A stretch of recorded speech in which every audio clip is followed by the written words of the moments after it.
신약성경 388쪽 요한일서 2장 7절로 11절의 말씀을 다같이 한 음성으로 봉독하시겠습니다. 살아난 자들아, 내가 새 계명을 너희에게 쓰는 것이 아니라 너희가 처음부터 가진 옛 계명이니 이 옛 계명은 너희가 들은 바 말씀이거니와 다시 내가 너희에게 새 계명을 쓰노니 그에게와 너희에게도 참된 것이라. 이는 어둠이 지나가고 참 빛이 벌써 비침이니라.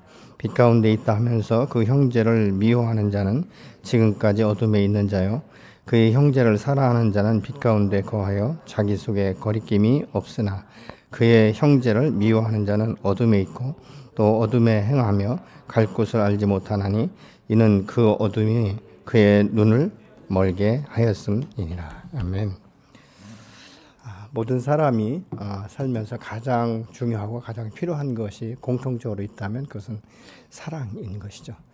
사랑은 허다한 죄를 덮을 뿐만 아니라 자기의 마음 가운데 평강과 이 안정감을 주는 것들을 우리가 보게 되는 것이죠. 사람이 살면서 사랑의 탱크가 비어지면 사실 그 마음밭이 굉장히 메말라지기 때문에 아주 인색하고 이 광야와 같은 이 거친 삶을 살아가게 되는 것이죠. 그래서 그 마음 가운데 사랑이 없기 때문에 누구도 자기를 스스로 인정해주지 않는다라는 이런 것들이 굉장히 강박관념적으로 밀려들게 되고, 그래서 자기 자신을 지키고 자기 자신을 드러내기 위해서 안간힘을 쓰게 되는 이 모습들을 우리가 보게 되는 것이죠. 그 안에 상처가 있는 것들을 자기 스스로 해소하지 못하기 때문에 자꾸 이렇게 커버하는 그런 그 부분들을 우리가 보는 것이죠. 그래서 이런 인생을 살다 보면 굉장히 삭막한 인생을 살아가게 된다는 것입니다. 그래서 우리가 이 인간관계에 있어서도 이 원가정 가운데 충만한 사랑을 받고 성장한 사람과 그렇지 못한 사람의 그 모습들이 이제 이게 우리가 그 살면서 이게 느껴지고 경험되어지게 되는데, 그래서 지금 이 요한은 말하기를 하나님의 그 사랑 안에서 이 빛 안에서 너희가 있어야 된다라고 지금 강력하게 말씀을 하고 있는 것이죠. 빛과 어둠은 함께 공존할 수 없는 것이지 않습니까? 그래서 이 과거에 우리가 예수 그리스도 밖에 있을 때는 사실은 우리의 눈이 어둡고 하나님을 알지 못했고 하나님을 찾지 못해서 하나님에 대한 원망을 하고 탓하게 되는 이런 경우를 우리가 보면서 또 경험하면서 산 것이죠. 사랑이 얼마나 중요한 것인지, 그렇기 때문에 어떤 사람들은 그러죠. 밥을 굽는 것보다 사랑의 굶주림이 더 사람을 곰핍하게 만든다, 이렇게 이제 말하기도 합니다. 우리의 이 사랑의 이 탱크를 그래서 상시 넘치도록 채울 수 있는 것은 오직 하나님의 그 사랑과 은혜요, 그것을 말씀을 통해서 우리에게 부어지는 이 공급하심이 있어야 되는 줄로 믿습니다. 그래서 5절에 보니까 누구든지 그 말씀을 지키는 자는 하나님의 사랑이 참으로 그 속에서 온전하게 되었나니 이로써 우리가 그의 안에 있는 줄을 아노라, 이렇게 지금 말씀하고 있습니다. 하나님의 이 사랑은 십자가에 자기 자식을 내어주기까지 사랑하신 것이죠. 그래서 이 사랑이 우리 마음밭에 부어지기 시작하면 이제 우리 안에는 기쁨과 감사와 이 찬양과 영광이 넘치게 되는 줄로 믿습니다. 이 마태복음 22장 35절로 40절에서 보면 율법의 계명 중에 어느 계명이 가장 큽니까? 이렇게 한 율법사가 물을 때 내 마음을 다하고 목숨을 다하고 뜻을 다하여 주 너의 하나님을 사랑하라, 이렇게 주님께서 말씀하시죠. 오늘 본문 7절에는 어떻습니까? 사랑하는 자들아, 내가 새 계명을 너희에게 쓰는 것이 아니라 너희가 처음부터 가진 이 옛 계명은 너희가 들은 바 말씀이니라 라고 말하고 있죠. 사실 우리가 이 구약시대 때부터 하나님께서 당신의 얼마나 큰 사랑인지를 나타내 보이셨고, 또 내 이웃을 내 몸과 같이 사랑하라고도 이 구약에서 분명히 말씀하신 것을 우리가 볼 수 있는데, 오늘 이 새 계명이라는 것은 요한복음 13장 34절과 35절을 통해서 새 계명이 어떤 것인지를 알 수 있게 되는데, 새 계명을 너희에게 주노니 서로 사랑하라. 너희가 서로 사랑하면 이로써 모든 사람이 너희가 내 제자인 줄 알리라, 이렇게 지금 말씀하고 있는 것이죠. 그래서 예수님의 이 새 계명은 너희에게 주노니 서로 사랑하라, 이렇게 이제 이 말씀하고 있는데, 이 말씀은 사실 우리가 서로를 사랑한다면 이 권면이나 이 형제를 사랑하는 이 요청의 이 말씀이 바로 옛 계명이기도 하다라고 지금 말씀하고 있죠.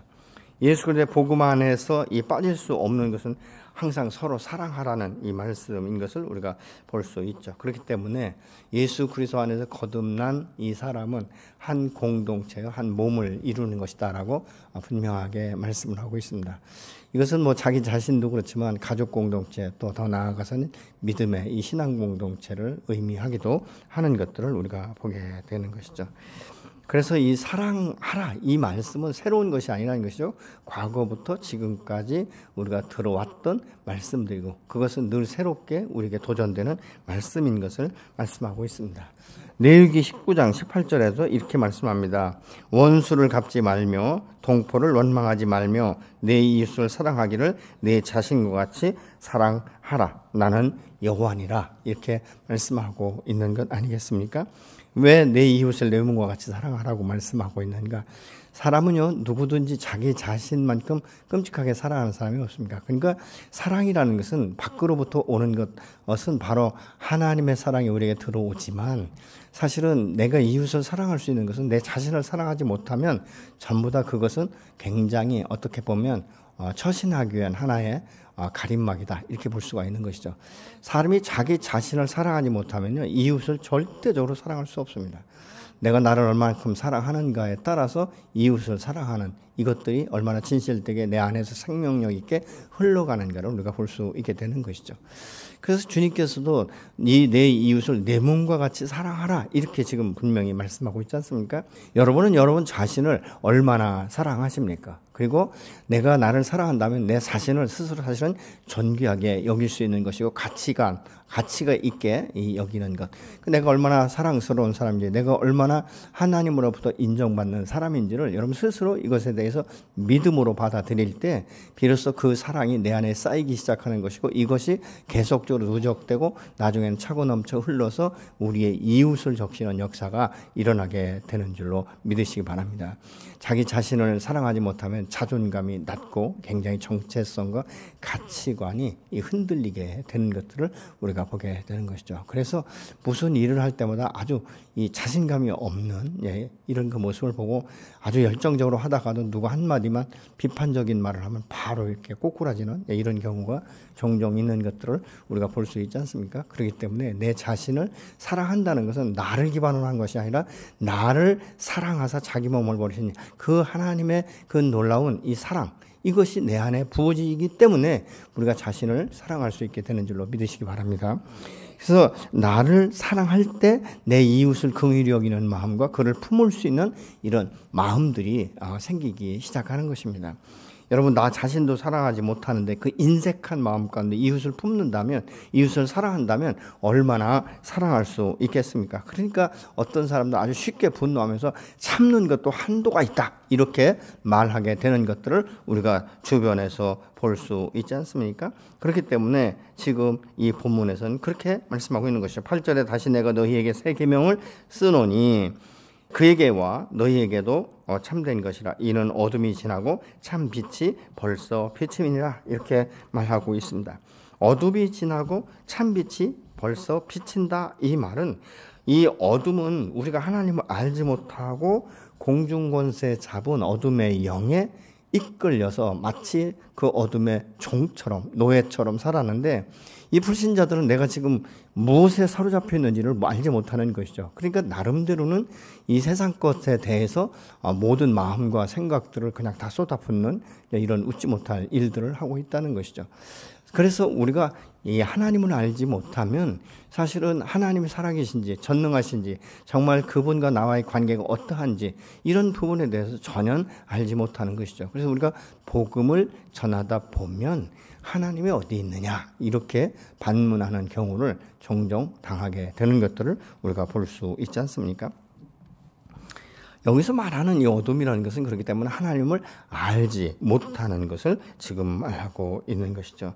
이 어둠은 우리가 하나님을 알지 못하기 때문에 자기 자신의 가치조차도 제대로 알지 못하도록 만들어서 죄의 노예가 돼서 그 묶임 가운데 살고 있던 상태를 지금 말하고 있는 것이죠.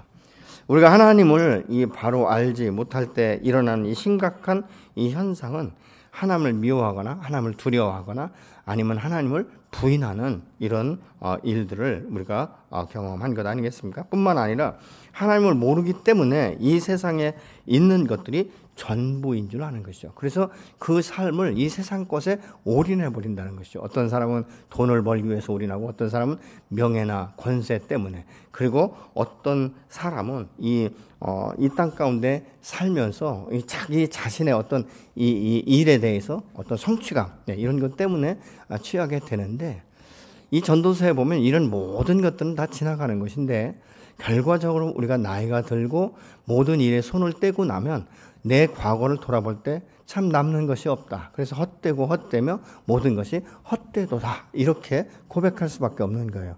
그래서 어떤 사람들은 이렇게 말합니다. 내가 지금 10년만 더 젊어도 내 인생을 여기까지 종점으로 이르지 않게 했을 것이다. 내가 다른 일을 했을 것이다. 이렇게 말씀하시는 분들도 종종 있는 것들을 우리가 보게 되는 것이죠. 내가 이럴 줄 알았더라면 그렇게 살지 말 것을, 내가 이럴 줄 알았더라면 좀 베풀며 살 것을, 내가 이럴 줄 알았더라면 뭐 이런 계속적으로 이 후에 섞인 말들을 하는 것을 우리가 보게 되는 것이죠. 왜 그렇습니까? 자기의 인생을 참된 가치 있는 일에 투자하지 않았다는 것이죠. 일시적인 것, 영원한 것이 아니라 다 지나가는 것들에 의해서 자기가 지금까지 삶을 허비했다. 이런 고백들을 하게 되는 것이죠. 그러면 어둠이 우리를 사용하는 것이 무엇입니까? 정욕이나 탐욕이나 탐심이나 악한 생각, 어떤 미움, 판단력, 이런 것들에 의해서 우리가 계속적으로 매일매일 이 싸움, 이 영적 전쟁을 치르게 되는 것들을 우리가 보게 되지 않습니까? 그런데 참 빛 가운데 들어오면 이 어둠의 것들이 지나간다라고 분명히 말씀하고 있죠. 이 말은 예수 그리스도 안에서 거듭난 생명을 의미하는 것이죠. 이 거듭난 생명, 바로 성령이 내 안에 오시고 어둠이 이제 물러가면서 빛 가운데 내 자신을 드러내고 내가 어떤 사람인지, 내가 얼마나 하나님의 그 사랑을 받는 자인지, 이런 것들을 보기 시작한다는 것입니다. 그래서 고린도 후서 5장 16절로 17절은 이렇게 말씀합니다. 그러므로 우리가 이제부터는 어떤 사람도 육신을 따라 알지 아니하노라. 비록 우리가 그리스도도 육신을 따라 알았으나 이제부터는 그같이 알지 아니하노라. 그런즉 누구든지 그리스도 안에 있으면 새로운 피조물이라. 이전 것은 지나갔으니 보라 새 것이 되었도다. 이렇게 말씀하고 있는 것이죠. 우리가 예수 그리스도 안에서 거듭나면 우리의 영안이 밝아지기 시작하는 것이죠. 내가 어떤 존재인지를 알기 시작하는 것이고, 하나님은 창조주시며 나는 피조물이라는 것들을 알게 되는 것이고, 하나님께서 나를 이 땅 가운데 보내신 목적이 무엇인지를 비로소 깨닫기 시작하면서 우리의 삶의 가치관과 이 지경들이 새롭게 되어지는 것들을 보는 것이죠. 그래서 예수 안에서 거듭난 사람들은 인생의 이 표대를, 방향성을 바꾸는 것을 우리가 볼 수 있는 것입니다. 과거에 이 옛사람의 정서를 따라 사는 것이 아니라 새 사람을 입었기 때문에 이젠 새수를 새부대에 담듯이 우리 인생의 초점을 하나님께 맞추는 것이죠. 과거의 옛사람은 어떻습니까? 모든 삶의 초점이 세상 가운데 있었다는 것이죠. 어떻게 하면 내가 세상에 출세할 수 있을까? 어떻게 하면 다른 사람보다 더 높은 위치에 올라갈 수 있을까? 어떻게 하면 내가 다른 사람보다 더 빠른 시간 안에 돈을 많이 벌 수 있을까? 뭐 이런 것들에 초점을 맞췄는데, 예수 그리스도 안에서 거듭나다 보니까 이런 모든 것들은 참 별것이 아니구나, 이건 영원한 것이 아니구나라는 것을 깨닫기 때문에 그 인생의 이 표대를 바꿔버리는 이런, 그래서 영원한 것이 무엇인지를 추구하기 시작하고 내가 이 땅 가운데 보낸 목적이 무엇인지를 새롭게 세워나가는 이런 일들이 저와 여러분 안에 있어지게 되는 줄로 믿으시기 바랍니다. 그래서 새롭게 모든 것들을 하나하나 세워져 나가는 것들을 우리가 볼 수 있게 된 것이죠. 그래서 더 이상 우리가 어둠의 영의 지배를 받지 않습니다.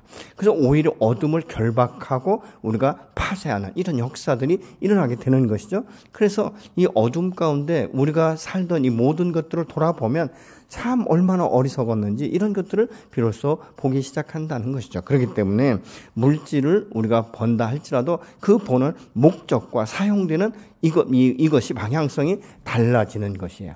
과거에 이 어둠에 있을 때는 이 세상에서 벌면 벌수록 나중심적이었지만 이제는 예수 그리스도 안에서 거듭나다 보니까 하나님의 은혜를 깨닫게 되는 것이고, 내가 이만큼의 물질의 축복을 받은 것은 나만을 위한 것이 아니라 하나님의 영광을 위해서 하나님께서 내가 주셨다는 이 사실을 깨닫기 시작하다 보니까 우리의 주변에 연약하고 부족하고 필요를 채우는 이런 이 역사들이 우리 안에 저절로 생겨나기 시작하는 것이죠. 과거 같으면 그냥 자기가 노력하지 않으니까 그렇지 이렇게 생각했던 것들이 이제는 그 사람을 긍휼히 여기게 되고 불쌍히 여기게 되고 이해하게 되고 섬김으로 바뀌는 것들을 우리가 볼 수 있게 되는 것이죠. 그래서 사도 바울은 골로새서 1장 13절에서 이렇게 말씀합니다. 아버지께서 우리를 흑암의 권세에서 건져내셔서 자신의 사랑하는 아들의 나라로 옮기셨다. 흑암의 권세에서 자기의 아들의 나라로 옮기셨다라고 말씀하고 있는데, 베드로 사도는 베드로전서 2장 9절에 이렇게 말씀하고 있습니다. 그러나 너희는 택하신 족속이요 왕 같은 제사장들이요 거룩한 나라요 그의 소유된 백성이니 이는 너희를 어두운 데서 불러내어 그의 기이한 빛에 들어가게 하신 이의 아름다운 덕을 선포하게 하려 하심이라. 분명한 목적이 변화를 지금 말씀하고 있지 않습니까? 사실은 이 베드로 사도 같은 경우도 주님의 그 수제자였었지만 내가 죽기까지 따라간다, 다른 사람이 다 주님을 부인해도 나는 그렇지 않을 것이다라고 이야기했던 그가 예수님이 잡히고 신문 받던 날 3번씩이나 계속적으로 저주하고 맹석까지 하고 주님을 부인했던 사람 아니겠습니까? 그런데 성령 안에서 그가 새로운 빛을 발견하고 나서부터는 주님을 부인하지 아니하고 자기의 생명을 아낌없이 내어놓는 순교의 반영에 들어가는 것들을 우리가 성경을 통해서 알 수 있게 되는 것이죠. 여러분, 우리가 성령이 내 안에 계시고 성령의 능력과 성령의 기름 부심이 우리 안에 충만하게 임하면 우리에게 그냥 분별력이 생기기 시작하는 것이고 하늘의 지혜를 구하게 되는 것이고, 그렇기 때문에 과거에 우리가 실수하고 하던 이런 것들이 아니라 이제는 하나님 안에서 새롭게 변화되고 새롭게 성장되고 새로운 것들을 우리가 발견하기 시작하다 보면 우리 주변에 선한 영향력을 끼칠 수 있는 것이고, 그 믿음의 아름다운 그 삶을 통해서 살고자 하는 자들에게는 하나님께서 아브라함에게 주셨던 축복과 같은 이 축복을 오늘날도 부어주시는 줄로 믿으시기 바랍니다. 왜냐하면 우리 하나님은 인색하신 하나님이 아니지 않습니까? 얼마나 하나님의 사랑이 풍부하면 자기의 독생자 예수 그리스도를 죄 없는 그분이 죄인을 위해서 이 땅 가운데 오시고 내가 죽어야 될 그 자리에 그 십자가에 주님께서 죄값을 대신 지불하기 위해서 아낌없이 내어주시는 이런 모습을 볼 수 있지 않습니까? 그래서 우리가 늘 울어도 그 하나님의 사랑, 이 은혜, 이것을 갚을 길이 없어 이 몸들입니다라는 찬송도 있지 않습니까? 새로운 생명의 빛 가운데 들어오면 이 사고의 영역에 변화를 가져오게 되는 것이죠. 보는 눈이 달라지는 거예요. 그래서 이 시야가 굉장히 달라집니다. 그래서 사람을 바라볼 때도 전에는 막 비판적이고 판단적으로 보던 그 사람을 이제는 긍휼적인 이 사랑의 마음으로 보기 시작하니까 무슨 일이 있을 때도 저가 아직도 하나님을 알지 못하기 때문에 그런 것이지 이렇게 자꾸 이해하기 시작하는 것이고 용납하기 시작하는 것들을 우리가 볼 수 있게 됩니다. 여러분, 그리스도 안에서 이웃을 보는 이 눈이 달라지면 판단하는 이것들이 바뀌는 것들을 우리가 볼 수 있습니다. 그렇기 때문에 판단과 비판이 아니라 이 사랑의 마음으로 그 마음을 가진 이 눈으로 보기 때문에 굉장히 그 안에서 부정적인 것이 아니라 긍정적인 것, 그리고 그에게 단점을 발견하기보다는 그의 장점을 먼저 발견하게 되는 이런 일들이 우리의 삶 가운데 일어나게 되는 줄로 믿으시기 바랍니다. 과거 같으면 우리가 어떻게 했을 것인데 내가 지금 이렇다라고 우리가 말할 수 있지 않습니까? 우리가 이 빛 가운데 있다는 것은 그렇기 때문에 내가 예수님과 함께 교제하고 있다, 친밀감을 가지고 있다, 그 사랑이 내 안에 부음바 되는 것들을 내가 느낀다, 경험한다, 이런 뜻을 가지고 있는 것이죠. 예수님은 빛이시고 나는 그 속에 이제 빠져서 함께 있다, 이런 뜻을 지금 가지고 있는 거예요. 내가 예수님과 함께 빛 가운데 있다고 말하면서 어떻게 내 주변에 있는 형제 자매를 미워할 수 있겠는가? 그럼에도 불구하고 형제 자매를 미워한다면 그 사람은 거짓말하는 사람이다. 이렇게 구절은 말씀을 하고 있습니다. 빛 가운데 있다고 말하면서 자기 형제 자매를 미워하는 사람은 아직도 어둠 속에 있습니다. 이렇게 세번역 성경은 이 구절을 그렇게 지금 설명하고 있습니다. 내가 사랑한다라고 말하면서 어떻게 내가 어둠 가운데 상대방을 저주하고 비판하고 그렇게 말할 수 있겠느냐라고 지금 말하고 있는 것이죠. 빛 가운데 있는 사람의 삶은 그렇기 때문에 투명합니다. 그것이 새로운 에너지가 되기 때문에 그렇습니다. 사람이 거짓말은요, 힘이 없어요. 힘을 자꾸 잃어가는 것이고, 거짓말하는 사람은요, 그 마음 아주 그 뒤편 깊은 곳에는 굉장한 두려움이 도사리고 있습니다. 왜냐하면 그것이 들통날까봐. 내가 지금 말하고 있는 것이 거짓이라는 것이 들통날까봐 두려운 거예요. 그리고 계속적으로 생각해야 되는 것이죠. 내가 지난번에 무슨 말을 했는가. 이런 그 부분들을 우리가 볼 수 있지 않습니까? 뭐 요즘에 누가 잘하고 잘못하고를 떠나서 뭐 이렇게 법적으로 막 이렇게 문제가 될 때 보면요, 그 사람이 과거에 뭐 5년 전에 10년 전에 했던 이야기를 다 불러가지고 영상으로 이게 영상화돼서 나오는 모습을 보면서요, 야, 참 무섭다. 여러분 그거 못 느끼십니까? 하물며 우리가 이 세상 가운데서 그런데 내가 아버지 앞에 섰을 때 나의 모습을 얼마나 정난하게 드러날 수 있을까? 사람 앞에서 내가 가면을 쓰고 가식적인 말을 사용할 수 있고 나는 아주 그럴싸한 것 같지만 하나님께서는 내 이 겉사람이 아니라 내 속사람을 전부 다 보고 계시기 때문에 얼마나 정난하게 드러날 것인가. 여러분 그것을 우리가 생각해 본다면 내가 오늘날 어떻게 살 것인가. 사실은 거짓말하는 부모들 밑에 성장한 자녀들은요, 그게 그냥 당연한 진리처럼 생각해요. 그래서 아이들도 거짓말을 얼마나 잘하는지 모릅니다. 아주 쉬운 거짓말이 뭔지 아십니까? 전화 오는데 내가 받기 싫어요. 그럼 뭐라고 말하죠? 잔다라고 말 안 하죠. 엄마 없다고 그러죠. 막 어떤 때는 말하는 소리가 들려요. 없다고 그래, 없다고 그래. 이 소리가 들려요.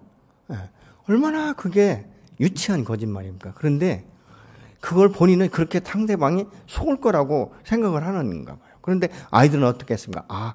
이럴 때는 없다고 해야 되는구나. 이런 것들을 깨달으니까 아이들도 그렇게 말하는 거예요. 이런 그 부분들을 우리가 생각해 볼 때 참 우리 그 그리스도인의 삶이 얼마나 투명하고 정직해야 되는지, 그것은요 밖에서가 아니에요. 안에서부터입니다. 여러분의 가정 가운데 내가 얼마나 투명한 싸움을 싸우고 있는가, 어떻게 정직한 싸움을 싸우고 있는가, 그걸 보시면 알아요. 그렇지 않으면 밖에는요 다 외투를 입잖아요. 갑옷을 입잖아요.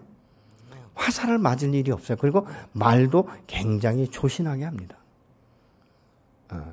근데 막상 집에 들어가면 모든 갑옷을 다 벗어버리지 않습니까? 그렇기 때문에 자연스럽게 자기가 노출되기 시작하는 것이죠. 그때 사용되는 언어가 무엇인가? 그때 이 쓰는 어떤 일들이 무엇인가를 우리가 보면 내가 정말 하나님 앞에 정직을 위해서 싸우고 있는가? 그러니까 완벽하거나 완전한 이야기가 아니라 내가 오늘도 하나님 앞에 정직하게 세워지기 위해서 거룩한 싸움을 내가 싸우고 있는가? 이런 것들을 우리가 볼 수 있는 기회가 되지 않겠습니까? 여러분 우리가 사랑장이라고 말하는 고린도전서 13장에는 뭐라고 하니까 네가 뭣도 하고 어떤 능력도 나타나고 뭐 방언을 말하고 한다 할지라도 사랑이 없으면 그거 아무것도 아니다. 이렇게 말하고 있지 않습니까? 그냥 울리는 괭과리에 불과하다. 이렇게 말하는 것을 우리가 볼 수 있게 되는 것이죠. 오늘 10절에 보니까 그 형제를 사랑하는 자는 빛 가운데 거하여 자기 속에 거리낌이 없으나 이렇게 말씀하고 있어요. 정직한 사람은 거리낌이 없습니다. 왜요? 자기의 삶이 투명하기 때문에 그렇습니다. 아주 오래 전에 어떤 분이 교회를 나가면서 이런 이야기를 하는 거예요. 담임 목사가 재정을 함부로 쓴다. 이런 이야기를 누가 하더라고요. 누가 했대요. 그래서 제가 뭐라고 얘기했냐면, 오케이, 언제든지 와서 그냥 교회 장부를 봐라. 교회 장부는 내가 손 하나 까딱도 하지 않는다. 그것은 우리 부교육자가 정확하게 하기 때문에 언제든지 와서 봐라. 그렇게 제가 이야기한 적이 있습니다. 여러분, 우리가 투명하면 자신감이 있는 거예요. 사람이 실수는 할 수 있지만 거짓말하는 것들은 명명백백하게 어느 날인가 드러나게 되는 거예요. 그러면 아주 할 말이 없는 것 아니겠습니까? 정직은 그렇기 때문에 거룩의 싸움인 거예요. 여러분이 거짓말하고 막 이렇게 임기응변으로 넘어가는 게 지금 당장은 좋은데요. 나중에 누적되어 버리면요. 정말 그것이 사실이라 할지라도 그 자체조차를 믿어주지 않는 이런 일들이 결과적으로 오게 되는 것들을 우리가 볼 수 있지 않습니까? 이 관계에 꺼리낌이 있으면 친밀감이 생겨나지 않기 때문에 왠지 자기도 모르게 거리감을 느끼는 거예요. 네, 여러분, 이 친밀감이라는 것은요, 느낌으로도 알 수 있어요. 이 사람이 나에게 이런 말을 하고 있지만 얼마나 나를 인정하고 있는가, 얼마나 나하고 친밀한 관계인가, 이게 느낌으로 알잖아요. 그렇지 않습니까? 꼭 말을 해야 됩니까? 저는 목회를 하다 보니까요, 얼마나 많은 다양한 사람을 만나는지 몰라요. 뭐 전국적으로도 그렇고 굉장히 다양한 사람을 만납니다. 근데 대화를 하다 보면 그냥 느껴져요. 아, 이 사람의 말이 진실인지 아닌지. 그 어떤 때는요, 이렇게 기도를 해주다 보면 성령께서 말씀하실 때도 있어요. 한 번은 새 신자가 왔는데 막 여러 이야기를 해요. 여러 이야기를 하는데 제가 이제 새 신자 들어오면 되게 이제 그 새가족실에서 기도해 주잖아요. 근데 기도를 해주는데 갑자기 그러는 거예요. 이 안에 다른 영이 있다. 제가 그랬어요. 당신 안에 다른 영이 있다. 그때 이 사람이 소스럽게 놀라더라고요. 그다음부터는 안 오는 거예요. 나중에 알아보니까 신천지예요. 물론 모든 사람을 다 그렇게 뭐 다 아는 것이 아니라 때로는 주께서 그렇게도 말씀하세요. 겉과 속이 다른 것을 드러나게 되는 이런 일들을 우리가 생각하게 되는 것이죠. 여러분은 어떻습니까? 다른 사람과 관계할 때 꺼리낌이 없으십니까? 11절에 보니까 그의 형제를 미워하는 자는 어둠에 있고 또 어둠에 행하며 갈 곳을 알지 못하나니 이는 그 어둠이 그의 눈을 멀게 하였습니다. 이렇게 지금 말씀하고 있어요. 미움이라는 것은요, 사람과의 관계에 이렇게 마음의 문을 닫습니다. 근데 이 미움이라는 것이 그냥 싹 트고 없어지는 것이 아니라 계속적으로 자라지 않습니까? 그러면 그냥 그 사람 이야기만 들어도 벌써 내 안에서는 미움이 막 올라오는 거예요. 누가 좋게 이야기하면 그거 아니다라고 자꾸 이렇게 이야기해 주고 싶고, 왜 그 사람이 잘못됐는지, 왜 그것이 문제인지를 자꾸 말하고 싶은 이런 충동이 일어나기 시작한다는 것이죠. 그래서 미움이 점점 더 커지면요, 그 사람의 진실조차도 들으려고 하지 않는 것입니다. 그러니까 들으려고 하지도 않는데 이해나 용납이 되겠습니까? 그러니까 결국은 무엇입니까? 자기 마음이 굉장히 견고한 진으로 닫혀진다는 사실을 알아야 되는 것이죠. 사람의 눈이 어두워지면 빛을 볼 수 없게 되기 때문에 어느 곳을 내가 향하여 지금 나가고 있는지 이게 분별이 되지 않는 거예요. 향방을 알 수 없게 된다 그 말입니다. 그렇기 때문에 그들 안에 있는 이 어둠 안에 있을 뿐만 아니라 그들의 눈까지도 멀게 된다라고 지금 본문은 말씀하고 있습니다. 사람이 살면서 다른 사람을 미워하게 되면요, 자신의 마음이 다치고 답답하고 고통을 느끼게 되고, 그래서 옛말에 다른 사람 눈에서 눈물을 빼려면 자기 눈에는 피눈물이 난다, 이런 이야기를 하는 거예요. 왜요? 생각할 때마다 분노하고 생각할 때마다 괘씸하고 생각할 때마다 기분 나쁘니까 계속 내 마음이 상하는 거예요.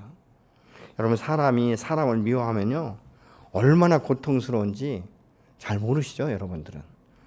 잘 모르실 거예요. 왜냐하면 다 좋으신 분들이기 때문에. 근데 저는 가끔 목사인데도 그럴 때가 있어요. 어떻게 저럴 수가 있는가? 어떻게 저럴 수가 있는가? 이것도 제가 이제 버려야 될 일이에요. 근데 뭐 끝까지 붙들고 가지는 못합니다. 왜냐하면 그렇게 하면 이제 기도가 막히니까 못하는데, 어떤 경우냐면요, 사실은 막 다 깨진 가정, 막 어떻게 막 금방 이혼할 것 같은, 막 그래서 막 매일 밤마다 전하고 매일 상담하고 매일 기도받고 이러다가 이젠 좀 괜찮은 것 같다, 살만한 것 같다, 이젠 좀 마다, 그러면 또 아무 말이나 안 하면 괜찮은데 막 죽도록 충성하겠다라고 이야기하는데 어느 날 보면 그냥 승무원이 가시면 얼마나 좋겠습니까? 꼭 고춧가루 뿌리고 가시거든요. 그럼 막 제 마음 가운데 막 화가 일어나는 거예요. 아니 어떻게 그럴 수가 있는가. 네, 한 번은 기도하는데 하나님 그러시더라고. 이놈아 그럴 수 있지. 너는 별 수 있냐? 이 말씀을 기도하는 중에 주시는데 할 말이 없더라고요. 그래, 내가 주님 앞에 그보다 더한 놈이지. 더 악한 놈이지.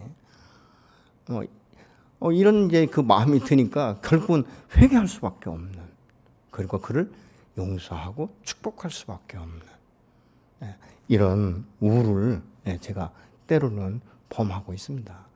그래서 이런 부분들을 우리가 보는 것이죠. 그런데 그 고통, 그 시간들을 통해서 주님은 내 자신을 돌아볼 수 있는 새로운 시간과 기회를 주시는 것들을 저는 경험하고 있습니다. 왜냐하면 너가 잘나서 내가 십자가에 내 아들을 못 박았느냐라고 질문하시면 할 말이 없어요. 여러분 어떻습니까? 여러분 다 잘나서 완전해서 꼭 필요해서 하나님께서 여러분을 대신해서 예수를 십자가에 못 박으신 것 같습니까? 어떻습니까? 이런 그 부분들을 우리가 생각해 보는 것이죠. 그래서 순간순간 이런 일들을 통해서 자기를 돌아볼 수 있는 기회를 주시기 때문에 내가 나도 모르는 사이에 어둠에 내가 묶여 있었구나. 이것을 깨닫기 시작하면 회개하게 되고 다시 빛 가운데 돌아서는 이런 그 모습들을 우리가 보게 되는 것 아니겠습니까? 왜요? 하나님의 전적인 사랑과 은혜가 아니면 우리는 아직도 죄악 가운데 놓여 있을 수밖에 없는, 그 일시적인 이 죄의 쾌락을 누리면서 살아갈 수밖에 없던 내 인생인 것을 알게 되지 않습니까? 여러분, 그리고 예수 안에 거듭난 이 경험이 있는 사람들은요, 세상 가운데 들어갈 때마다 늘 마음에 부담을 가져요. 양심에 화인 맞지 않는 이상 늘 부담을 갖는 것입니다. 어떤 생각을 하는지 아십니까? 내가 언젠가는 반드시 돌아가야 된다. 내가 언젠가는 반드시 돌아가야 된다는 말을 반복적으로 하는데 그래도 못 돌아오는 것은 무엇입니까? 너무 멀리 갔을 때 돌아오는 것들이 너무 힘듭니다. 안요한 목사님인가요? 낮은 곳에 임하소서. 옛날에 제가 영화를 봤는데 그분이 그런 이야기를 하더라고요. 이제 갑자기 뭐 이렇게 앞을 못 보게 되니까 너무 답답하고, 그래서 막 하나님을 원망하게 됐대요. 근데 한 번은 고무줄에 이렇게 돌인가 뭐를 묶어서 막 돌리니까 고무줄이 멀리 갔다가도 다시 돌아오더라는 거예요. 그러면서 자기가 하나님의 은혜가 무엇인지를 비로소 깨닫기 시작했다라고 고백하는 것을 제가 영화로 한번 본 것 같아요. 옛날에, 아주 옛날에. 그래서 그분의 그 인생의 그 모든 역경을 보고 굉장히 파란만장한 이런 모습을 보면서 나중엔 결국은 하나님 앞에 불구옥 당하고 주의 그 복음의 그 사명을 감당하는 것을 볼 수 있습니다.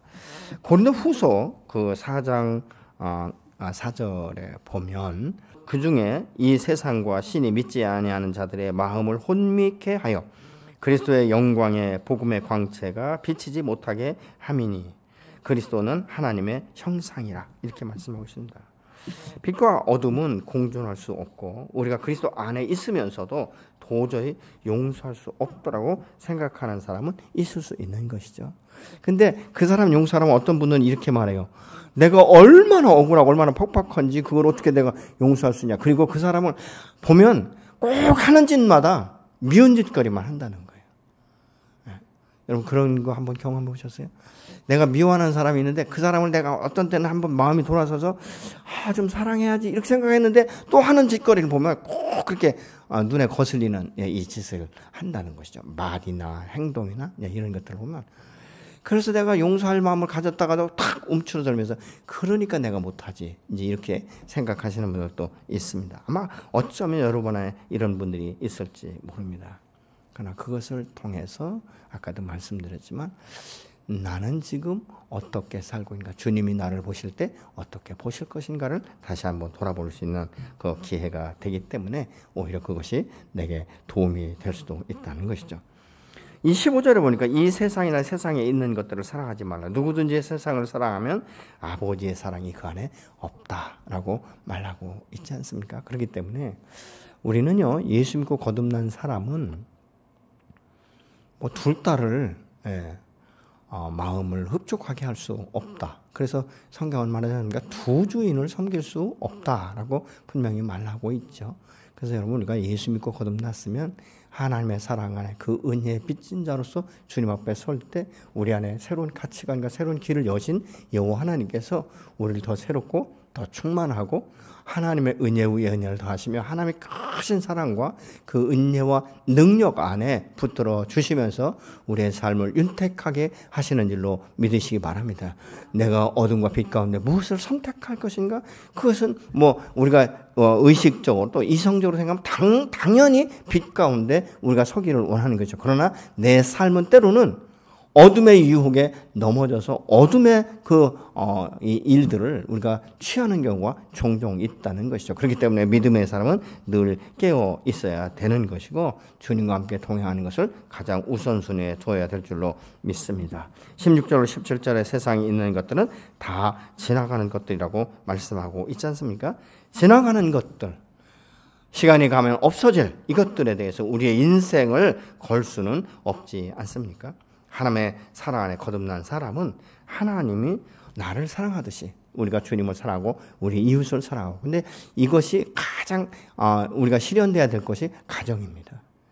가정에서부터 이것이 실현되기 위해서는 사실은 얼마나 많은 시간들을 우리가 싸워야 되는지 아마 아실 거예요. 어떤 분은 이 가정의 가족들을 위해서, 구원을 위해서 아마 수십 년 동안 기도하신 분들도 있을 것입니다. 그러나 변화되지 않는 여전히 이 어둠의 가운데, 이 세상 가운데 신실한 그들의 모습을 볼 때 때로는 우리의 마음이 상하고 때로는 정말 지치고 피곤하고 이제 그만두고 싶은 이런 마음들이 우리 안에 충동적으로 일어날 수 있습니다. 그러나 하나님의 사람의 그 기도는 반드시 하나님께서 들어주시는 줄로 믿으시기 바랍니다. 그것이 내 생애가 아니라도 이 사후에라도 하나님의 앞에 올려드린 그 기도는 결코 땅에 떨어지지 않습니다. 반드시 아름다운 열매로 맺혀지게 될 줄로 믿습니다. 우리는 사랑의 빚진 자 아니겠습니까? 근데 그 빛 가운데 사는 것이 하나님과 함께 동행하고 성령이 내주하시고 성령의 도우심이 있을 때 능히 그 길을 갈 수 있도록 우리 하나님께서 축복해 주시는 줄로 믿으시기 바랍니다. 그래서 빛 가운데 있는 자는 가능하면 투명하고 정직한 이 싸움, 진리 안에 서서 그 말씀을 따라서 살기로 결정하고 나아갈 때 하나님께서 그것을 성취할 수 있도록 역사하시는 줄로 믿습니다.